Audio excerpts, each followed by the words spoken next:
నమస్తే అండి, welcome to అదిరేటి రుచులు. ఈరోజు సింపుల్ అండ్ టేస్టీ పండగలప్పుడు ప్రసాదంగా పెడుతూ ఉంటాం కదా, రవ్వ కేసరి చాలా ఈజీగా నోట్లో వేసుకుంటే వెన్నలా కరిగిపోయే పర్ఫెక్ట్ రవ్వ కేసరి ఎలా తయారు చేసుకోవాలో తెలుసుకుందాము. నేను చెప్పే ఈ పద్ధతిలో చేస్తే రవ్వ కేసరి చాలా టేస్టీగా ఉంటుంది. ముందుగా ప్రాసెస్లోకి వెళ్దాము. ముందుగా స్టవ్ వెలిగించి ఒక ప్యాన్లో హాఫ్ గ్లాస్ మనం ఏ కప్తో తీసుకుంటున్నామో దాంట్లో సగానికి నెయ్యి తీసుకోవాలి. ఇలా నెయ్యి కాస్త వేడెక్కిన తర్వాత అందులోకి మనం కట్ చేసి పెట్టుకున్న బాదాం పలుకులు ఇవి కాస్త వేయించుకోవాలి. అలాగే జీడిపప్పు పలుకులు కూడా వేసుకొని వేయించుకుందాము. ఇవి రెండు కాస్త వేగిన తర్వాతనే కిస్మిస్ యాడ్ చేసుకుని, కిస్మిస్ తొందరగా వేగిపోతాయి కదా. ఇప్పుడు కాస్త వేగిపోయాయి జీడిపప్పు బాదాం పలుకులు. ఇందులోకి కిస్మిస్ కూడా వేసుకుందాము. కిస్మిస్ వేగిన తర్వాత స్టవ్ బంద్ చేసుకొని ఒక బౌల్లోకి అన్నీ తీసేసుకుని పక్కకు పెట్టేసుకుందాం. ఇప్పుడు ఒక బౌల్లోకి మనం ఏ గ్లాస్తో అయితే రవ్వ తీసుకుంటున్నామో అదే గ్లాస్ తోటి 4 గ్లాసుల వాటర్ యాడ్ చేసుకున్నాము. నేను ఇక్కడైతే చిన్న టీ కప్ తోటి తీసుకుంటున్నాను. ఇలా వాటర్ యాడ్ చేసుకున్న తర్వాత ఇందులోకి కొంచెము ఫుడ్ కలర్ యాడ్ చేసుకుంటున్నాను. ఇది ఫుడ్ కలర్ అనేది పూర్తిగా ఆప్షనల్, మీకు ఇష్టం ఉంటే వేసుకొని లేదంటే లేదు. అందులోకి పావు స్పూన్ ఇలాచీ పౌడర్ వేసుకొని వాటర్ మరగపెట్టుకుందాము.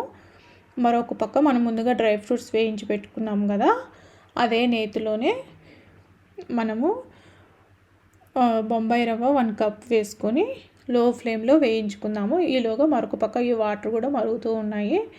ఈ బొంబాయి రవ్వ బాగా వేగిపోయింది అనడానికి ఈ కలర్ చేంజ్ అవుతుంది, అలాగే మంచి అరోమా వస్తుంది. నెయ్యి కూడా పక్కకి వదులుతూ ఉంటుంది, ఈ రవ్వ నుంచి సపరేట్ అవుతూ ఉంటుంది.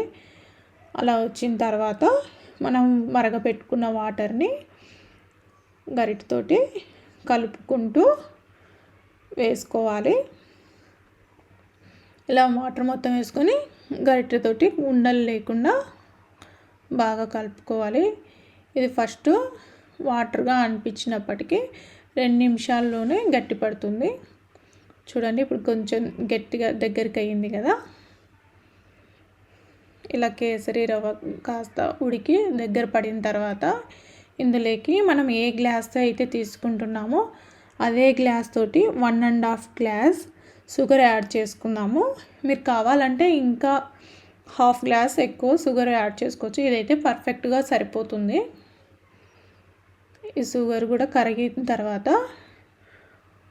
మనం ముందుగా పక్కకు తీసి పెట్టుకున్నాం కదా కాస్త నెయ్యి, ఆ నెయ్యి కూడా మొత్తం యాడ్ చేసేసుకుందాము.